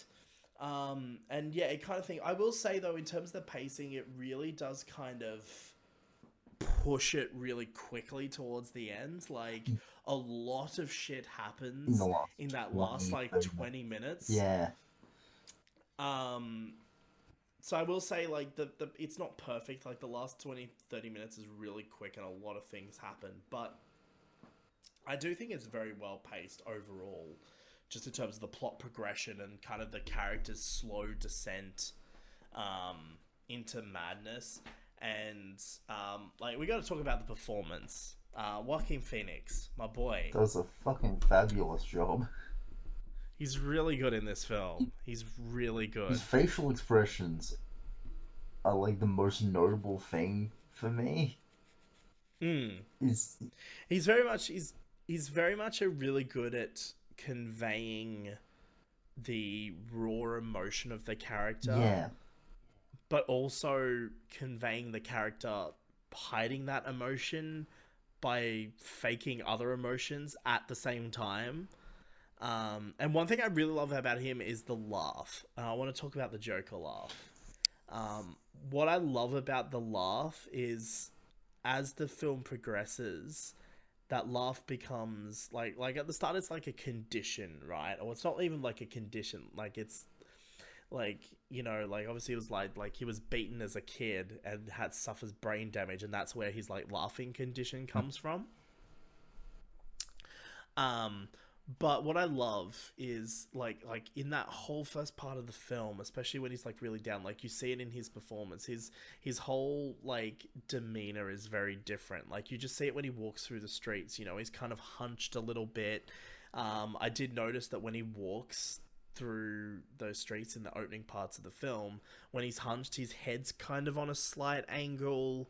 You know, he's walking very slowly. You know, he takes like small steps, you know. Um, and then as the film progresses, you kind of see that whole demeanor change, becomes more, I guess, confident Yeah. with himself. And then by the end, he's confidently taking strides. He's in the beginning when he laughs, he kind of has like a crying element to it. Yeah, it looks painful. Yeah. Like he looks like you can see it, like he's laughing, and like you see his bottom part of his mouth is like smiling as he's laughing, you know, but you see the top part of his face really. This is what I mean by conveying the real emotions, is like you see the top part of his face is in agony. Like it's really well performed, those particular bits of laughter. But then, like, by the end of the film, it's the same kind of laughter, but again, it's a more confident version. But He's taking actual joy yeah, in the like laugh. There's no longer any agony in him laughing. but it also it doesn't seem like he's forcibly laughing. Like it seems like he's the one making the conscious choice to laugh. Mm. It seems like by the time you reach that end point of the movie, that condition just doesn't exist anymore, and instead it's all just him. Mm. You know, it's almost like, you know, that laughter condition he has is his real self, um, trapped inside him, and it's just like that forcible laughter is his real personality, I guess, Mm. kind of trying to force its way out. And then by the end of the film, it's free, and so there's no longer that laughing condition. And I thought that was kind of like a really cool little kind of way. That laughter is a really cool way to kind of show his mental state throughout the film as it slowly deteriorates, not just with his physical performance and his physicality. You know, at the start of the film, you know, he's, like I said, his demeanor is very much a certain way. But then as that film progresses, you know, like we do see some small scenes of him dancing with his mother and things like that. Yeah. But as the film progresses, he starts getting more movement. And it's real, that scene in the bathroom when he dyes his hair and he's dancing. I was thinking, but Joaquin Phoenix's body is disgusting to look at in this film. Yeah. It's like you just see it, like how far his skin goes in below his ribs is just fucking disgusting. Yeah. And I hate seeing it. I hate it every time he didn't have a shirt on, because I was like, oh, this is yuck. This is yuck. I don't, but obviously, I mean, I know that's very much that character, but like, geez, kudos to Joaquin Phoenix for doing that to himself. Yeah. Yeah. It wasn't pretty. Um. Especially when he's dancing, because he's like contorting Yeah, his body as he's doing it. Oh, yuck. It was the shoulder blade I'm- rib region that got me the most. Yuck. No, I'm thinking about it and I don't like it. Let's just move on. Let's talk about something else. But no, he wonderfully displays like that descent, that transformation. Just for like facial expressions alone, he does a great job. And you actually see it very early on too, in the scene where he's like in the office with like the manager of the clown place. And the guy's just like, you know, oh, I'm taking it out of your paychecks, and he's just smiling. But then that smile, like, it's like a polite smile at first, but then as he keeps talking, that smile just becomes like, you see it in his face, it just becomes more sadistic, and then that obviously cuts to him in the alley just fucking Kicking the shit out of some trash. kicking those dads. But like, you just see that moment, and that's like the first kind of glimpse in the film that he's really, that like he could have just snapped there and then, you know what I mean? Yeah, Like I feel like he was reaching that point, but then he went and took it out on some trash, and then he was all good. And by all good, I mean still just this depressed fucking. I'm gonna use the word pathetic person, not because of like it's just, and I'm not saying people with mental illness are pathetic, but what I'm saying is like he just doesn't have his shit together. You know what I mean? yeah. Like that's what I'm trying to say, I guess. He's like so broken down. Yeah, anyway, I'm digging myself into a hole with No, that one. I'm just gonna stop. I get. We just um we but yeah, like, yeah, yeah yeah, yeah. yeah. Um but he does do some comedy in it. So, it's not all bad. Great comedy. 10 out of 10. We'll listen to his performances again. To be fair, the first time Uh we watched the movie, both of his really dark jokes actually did get me to laugh. like the what he says on the Murray Franklin show. The the bus What the the police are having the like, knock knock yeah, the the police. Sorry, your son's dead one. yeah, that one, That yeah. that one actually did get me as well as the sense one. Oh yeah, yeah. No, but I like it. But one thing I want to talk about though is like the perspective of this movie, obviously, because it's all from his perspective. Yeah. So what this film does really great, and I'm just gonna skip over the kind of plot because like the plot's pretty straightforward. The man slowly loses, goes more insane, but he also finds out obviously a lot of things that may or may not be true. Um, like he finds out that potentially, his mother had an affair with Thomas Wayne, which I'm assuming the film, like Thomas Wayne's like dismisses it and says that Wayne's she's a crazy, dickhead but in this movie. yeah. But like the thing about it is like there's a lot of like these revelations which just don't help the whole situation of him losing his mind, um It's or freeing himself depending on which way you want to look at it. there's no um middle ground to it. There's the enablers who tell him, "Yeah, man, the rest of the world's shit. You're doing a good job." Like his mum and a couple of other people. mm, And then there's the people who just mercilessly beat the shit out of him. I'd argue the only middle ground is the little British guy and his ferret. oh yeah.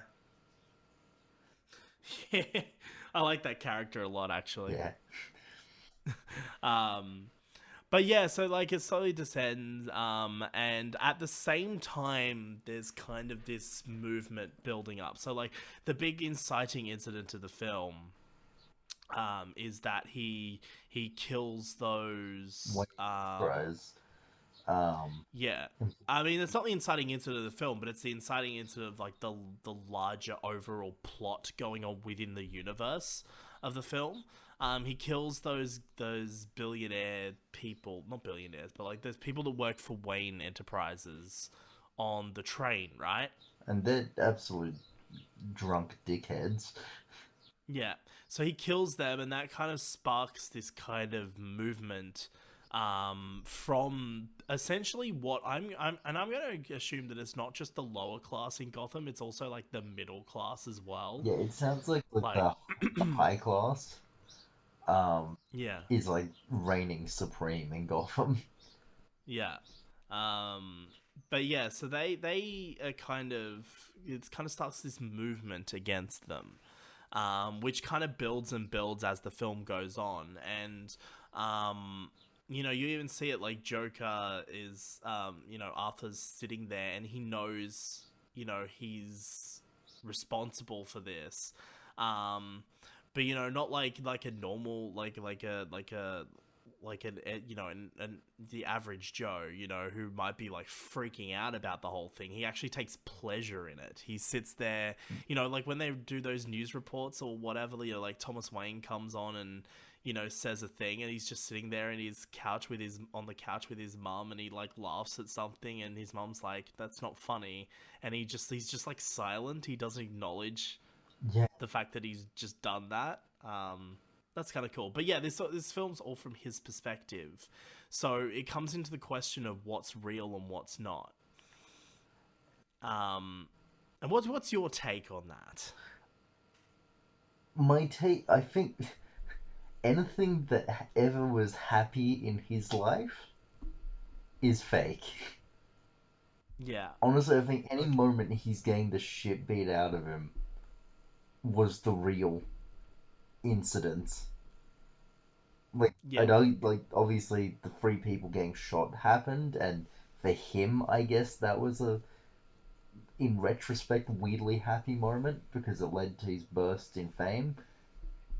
But Yeah. He also stood up to the man. yeah, but besides that, whenever it's just horribly depressing is when it's real.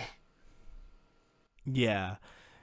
Yeah, but there's not like a hell of a lot about like there's the obviously the big scene at the beginning where he's in the audience of the Murray Franklin show, and like at that point of the film like plays it as like it's a flashback. They Um, do a but decent job of transitioning it from flashback to dream sequence. yeah, yeah, because it's definitely very much like who knows, maybe he was in the audience at some point, but then like it could be one of those things where he was in the audience, but then literally none of that ever happened. I could Like see it progressing up until he said, up until Murray's like, stand up. But then after that, yeah, you're like, yeah, this is what he wants. yeah, because like he's obsessed with Murray Franklin and like being a comedian. I was about to say being a comedy person instead of comedian. But like he's obsessed with that. But like, yeah, like I could definitely see him sitting in an audience being like, "We love you, Murray," like yelling that shit out in the middle of a show. Mm. But like everything post that is like, okay, this is a bit odd. But like even then, it could just be him daydreaming while sitting in the bed next to his mother. But yeah, like this film's all like there's definitely a lot in this film because it's all told from his perspective. You can't really Yeah, trust very anything. unreliable narrator. Yeah, it which is definitely the Joker, but like and obviously the big thing at the end is obviously that end clip where he's still in the asylum. And he's just kind of like it's like he's talking to the therapist there before, and it's like well, because we see that clip of him earlier in the film as well in the asylum briefly, and they do mention that he was in the asylum. So it's like, did any of it at all ever happen, or is it just all some kind of like situation that he's like played out in his head? Mm. You know what I mean? Like it's entirely possible that nothing that happened in the entire film actually happened, which would also explain, why characters like Thomas Wayne and that are such dicks because It's you pretty know, unrealistic for an entire town, city, to cling on. I know Gotham's a shithole, but to cling on to this clown vigilante and to incite revolutions in with the face of a clown. That I know. What am I talking about? 2016 happened and people did the exact same fucking thing. yep, It just doesn't feel like that's the way something would flow. It's he yeah, was a clown. Everyone else is like, there's a cool clown, so that appeases to him. So it kind of fits in the mind there. It's in a way. The one thing I have an issue with the movie is it very, very loosely relates to the Joker. Yeah, it's. I mean, look, it's definitely like a version. You know, like this movie is very much like, well, what if the Joker is just this, you know, just this like really broken down guy that just snaps. I mean, like it's very in the sense of like the progression of the Joker storyline. It's very much in line with the Joker's origins in a lot of It is, ways. but at the same Um, time, you can't picture. At least personally, I cannot picture Arthur Fleck ever being the clown prince of crime. mm, I could never see him being the endgame Joker in a Batman story. And I guess it just feels. Sometime watching the film a second time, I was like, would this film have ever been as critically well received as it was had they not slapped DC and Batman? Like, if this was just a story about some mental dude, yeah. would it ever have gone as far as it did? Well, no one would have watched it because it's depressing as fuck. Pretty much, yeah. Such a depressing film to watch. It's actually a lot. Like it is a lot to watch. I will say this film, because it's just constantly depressing and down the whole film. But Um, the only times it's ever happy, it's air quotes happy, are the moments where you really shouldn't be taking joy. Like when he's happy, it's because he's fucking murdered someone. yeah, And you're like, he's happy, main protagonist happy, but you're like, that's not a good reason to be happy. yeah. It's definitely an interesting, I guess, film. Just in terms of like, I guess, yeah, just like what it's conveying. I don't know where I'm going with that train of thought, but like, yeah, it's like, but they did say you know that like Todd Phillips has obviously stated on the record that it was purposefully left ambiguous as to whether Arthur is the actual Joker or not. Um, you know, very that we know from Batman stories, like it's very much it could be, I know Joaquin Phoenix believes that Arthur is the actual Joker. So like, there's definitely a room for interpretation here. That's Um, the whole point of that film. yeah, It's all yeah, and one it, big film of interpretation. yeah, definitely. And then he like kills like the psychiatrist at the end, but like that may not have happened either. Like maybe he's just sitting there imagining that happening. Um, But yeah, I do like the whole the build up. Like one thing I will say is, and this is a criticism I had of it the first time, is the big climactic scene. I guess the Murray Franklin scene. Um, I actually like that scene, how it plays out. I think the scene for the whole part, like it builds up tension really well. It's like a scene that builds up and builds up.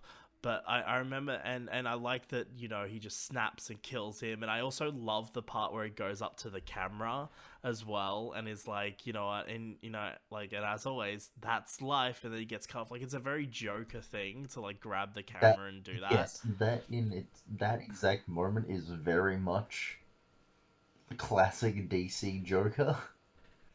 Yeah.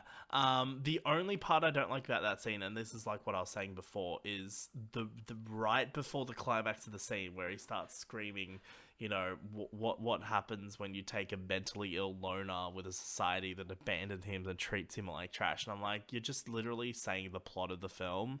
Like, you're not. Him screaming that isn't saying anything. It's just saying what's happening in the film. Yeah, Um, and that's the only part of that scene I don't like. And I think it actually does kind of ruin that moment a bit because, like, I mean, normal people watching it won't care too much, obviously. but like when you're someone, you watch films a lot, and you study films, and you know whatever, you study script writing and stuff, like that just there is bad writing. And that's just a fact of the matter. Like it's not a case of like, oh, like you're like you can like or dislike that scene, that doesn't matter. But like the fact of the matter is that they just straight up blow the subtext in such an explosive way. Yeah. And it really doesn't add anything to the character, it doesn't add anything to the scene. No. It just feels like they needed to have this big bombastic moment. And I feel like it might have been more funny if he was like, "Do you want to hear another joke, Murray?" And then he's just like just pulls the gun out and shoots him, and it kind of just randomly happens, like rather than something that's built up in such a big way. Like you could build that's why like the whole scene itself builds tension really well, but then it just kind of gets to that moment, and it just puts that accelerator on really quickly. And it's the only part of that. And watching it the second time, I still don't like that moment. And it does ruin that whole moment for me. I think it's. I like everything that builds up to it. I just hate that one particular bit. I think that line is the. It's the 100% definitive line that would separate Arthur Fleck from being the Joker. Mm. Because the Joker, as we know him, would probably never admit to being down, like a being down mentally ill person. Yeah, He would no, just he would. use the spontaneity to shoot Murray Gold. Murray Gold, that's fucking dog. Yeah, the Joker would just shoot Murray Gold for Murray no Franklin. reason. Murray Gold, what's his name? Murray Murray Franklin. Franklin, Murray Gold. Yeah, fuck Murray Gold. I don't know. Tennessee Um, music, fuck you. um, yeah, no, but he left. He left us. So fuck him. No, but like, yeah, so Murray Franklin, like he would just shoot him for no reason. Like, the Joker wouldn't need a reason to shoot Murray Franklin. Yeah, it just when he says it, you're like, I can't actually see you grow into the Joker as I know him either. At least with that mindset. Yeah. But I do like, there's like a bit earlier on in that scene, like, because we all know based on what we've seen in the film that he's planning on killing himself. That's kind of where that scene is going to. That's the whole thing. He's putting on a bit of a performance to off himself, essentially. But there's like that moment that you see it. You see it. It's kind of, you just see it in Arthur Fleck's eyes. That kind of moment where he decides during that scene that he's not going to kill himself, and instead he's going to kill Murray instead. It is that And moment where he then, swaps from I'm not worth it yeah, to this is society's fault. yeah, it's definitely like a moment, and it happens earlier on in the scene too. Like, it doesn't happen, which is like his plan to kill, like his decision to kill Murray is spontaneous, but it's not like spontaneous in the moment. Yeah, Like it he feels like thinks he of it. planned it out like well beforehand. Yeah, um, which is interesting. Like, I mean, and yeah, I guess it comes back to perspective. Like, maybe he did spontaneously decide to do it. Perspective and interpretation. Hmm. Maybe he just got fed up and decided to do it, or maybe he didn't. But I like that he just keeps shooting him after he's dead. Just like shoots him a couple more times. But then he gets arrested, and obviously, like at this point in time, the riots, They kind of the protests are building up, and then the riots break out.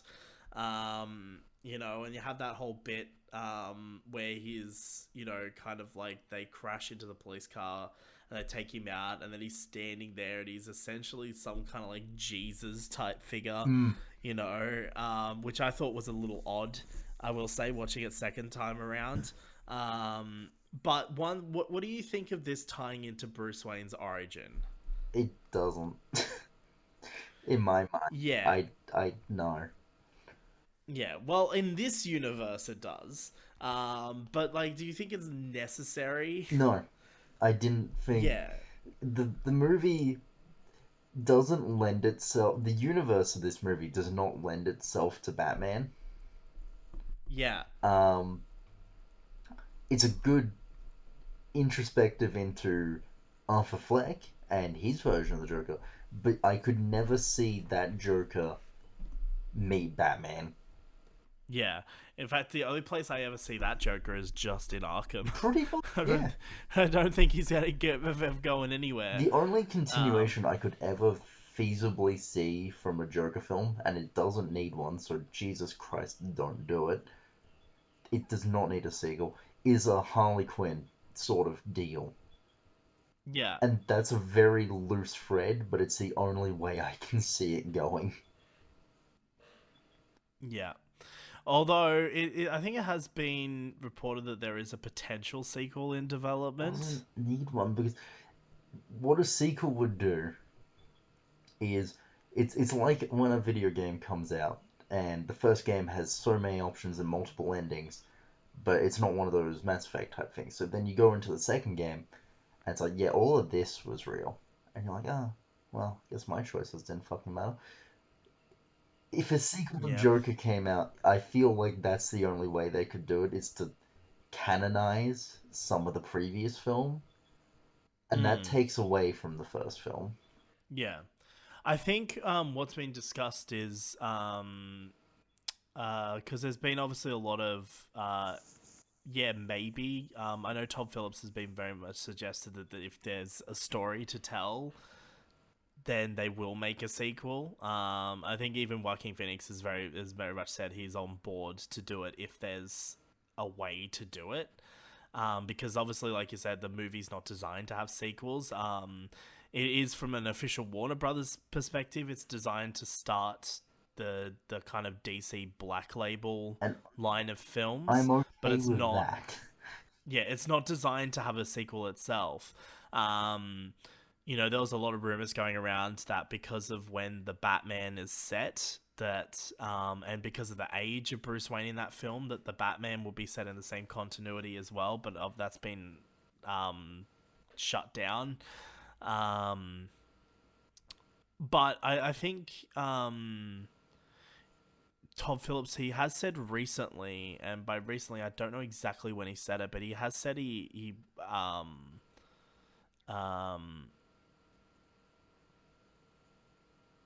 I think he said, yeah, he said he'd like to uh do a sequel focusing on, like, not a sequel but like a spin-off focusing on Batman, because he in like what Batman would be like in this world that they've created. Okay, that um actually could argue because Batman created by actually no, Tim Burton did it. A hmm. Batman created by Joker that's not Jack Nicholson's Joker could actually be a little bit interesting. Yeah, but he said he's like, I'm not saying I'm going to do that. He just said what's interesting to me about the inclusion of Batman in our movie was what kind of Batman does that Gotham make, and then he said followed that up with that's all I meant by that. So, um, yeah, so I guess there is the potential there. There's a lot of maybe they will, maybe they won't go. I don't think there's anything ever officially been said. Um, but yeah, I agree. I don't think this is a film that needs a sequel in any way. And yeah, but I know Joaquin Phoenix's Joker is very, very well received and very popular. So it wouldn't surprise me if Warner Brothers is going to try and shoehorn him in somewhere and do something with him. Especially after the whole Jared Leto situation, they it wouldn't surprise Oh me. shit, But we got a good actor again. yeah, they might not want to take chances on that one. I'm just glad that the new Batman movie doesn't have the Joker in it, at least to what we know so far. I think that's gonna be cool. But It's also yeah, I kind don't. of the same reason I wouldn't want that Batman movie to exist. Because Mm, how many Batman have we had? yeah, It's and now we're gonna have multiple Batman at the same time. it just feels like I love Batman, I truly do, but fuck, just find someone else to make a movie about for a bit. Yeah, fair enough. Well, that's all I have to say, Joker. I think this film, yeah, I think this is definitely a story that isn't really a Joker story. That's Mm. just had kind of, just been written to accommodate for that character, and it fits in well. Like I mean, the storyline works. But yeah, like I'm not a big fan of that tying directly into Batman. Like I think it would have been cool if we didn't see that scene again. Because we've now seen that scene again where Batman's parents are murdered. But I think it would have been cool if, like, say during one of the shots of like the riots or like people coming around, you actually see them walk out of the theater, like run out of the theater, and then they just disappear into the crowd, and you like it just goes, well, you know what's gonna happen here. Like I don't think they needed to show that scene yet again. Yeah, it We've seen it so many times now. it also takes a bit away from the end of the film. Just it it diverts the focus. You're now just expecting Batman, Yeah. and it ruins that moment for Arthur Fleck, and you're like, okay. Yeah, no, it's definitely much. I definitely have mixed feelings about it. I mean, like I like the earlier on scene where like, Batman's. One thing I want to talk about is like I do like that. Just briefly, just before we wrap up, I do like that they're very much still, because one thing everyone was kind of saying is like the Joker's not meant to have an identity. Like giving the Joker an identity just takes away from the character. But I really love what they did in the film to kind of combat that kind of issue by saying that maybe he's a Wayne, maybe he's Thomas Wayne's son, maybe he's not. And then they kind of go, well, he's adopted instead. So he's literally still doesn't really have, he still doesn't come from anywhere. He's just kind of Yeah, it's exists.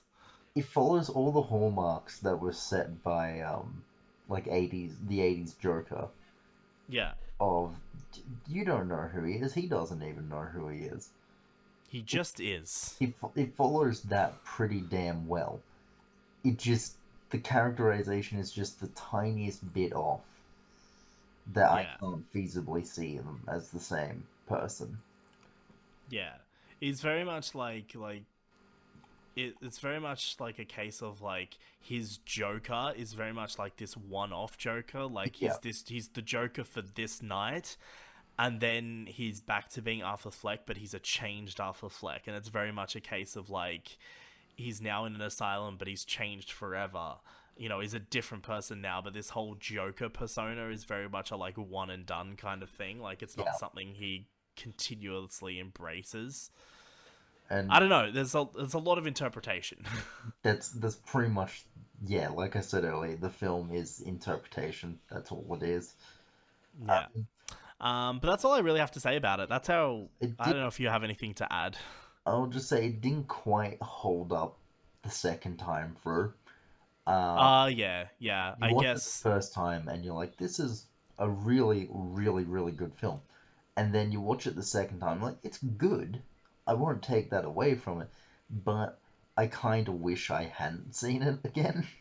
Yeah, because like I guess it's because the first time it leaves you with so much to think about and so much to kind of Yeah, digest. it's like a But distraction. Yeah, yeah, but then you watch it again and it's kind of just like, you don't, because you've already done that, like you're just rewatching it this time, and I guess it loses that kind of magic because you've taken the time to digest it and build your own interpretation of it, that watching it the second time you can't watch it through with that fresh lens, like, which is what the film's very much designed to be watched through. so I'd say for me, it went from a solid 9 out of 10 film to maybe an 8 out of 10. Like it's still a really good film. Maybe a 7 out of 10, I'd say. Yeah. I won't bullshit rate it because we've waited a fucking year to hear that. So Yeah, fair enough. Well, I'm not going to rate it at all. It's a film that came out and we've talked about it out there of you go, 10. everybody. And we spent like an hour on it, so you should all be very happy. Yeah, that's it. Joker's done. We can finally our timeless child. Timeless Child's done. Well done. Hope you all don't riot at us like they did BBC. But next episode, we've got no time to die to talk about. James Bond still has plenty of time to die. He's got plenty of time left. So instead, I thought we could just talk about the Bond films. Talk about Daniel Craig's Bond films specifically, because there is too many Bond films to talk about. True boy. But Souls. yeah, we'll talk about it. So we're going to be rewatching between now and when we shoot that record that episode in November. We're going to be rewatching through those films. We're going to talk about them, and we're not going to go in depth on each of them. It's just going to be very much kind of like just a general discussion kind of episode where we just kind of essentially what we did this episode. We kind of just talked about Joker for a bit. It wasn't really like we're reviewing this. Do it. Yeah, but that's what's going to be happening next episode. And then, we'll see what happens after that. But, until then, you can find, as always, actually, no, I always say this all the time, but, like, I never do it, I don't think. But I don't think all the social links are in the description, so I'm going to try and remember to do that for this episode. But either way, like, there'll be links to Spotify and everything, so if you are listening to this on YouTube or watching this on YouTube, then you can go over to Spotify and check us out over there. I do believe we get more traffic through Spotify, so that's good. That's good. Go check us out on there. The socials and everything will be in the links, mainly mine, because Lewin doesn't have any. It's true. Yep, and definitely that. Yeah. One day I'm just gonna make a social media account and just so we can link it. I'll just comment on one of the videos. And you just put what? You should just put a picture of Joker and just put the text "The Timeless Child" and then just that's it. That's all you ever post. There's no context surrounding it. It's just that's it. Still link my social media account, but that is all it will ever be. Yeah, it's just a picture of Joaquin Phoenix's face. It's not even Joker. It's just Joaquin Phoenix, just his face, just the actor. It is, it's just the timeless child, and then that's it. And then you can put in the caption if you know, you know. Oh damn. Anyway, that's it for this episode, I think. Lewin, take us out, I guess. Alright, thank you everybody very much for watching. It was good to get this one out of the way. And as always, I guess that's life.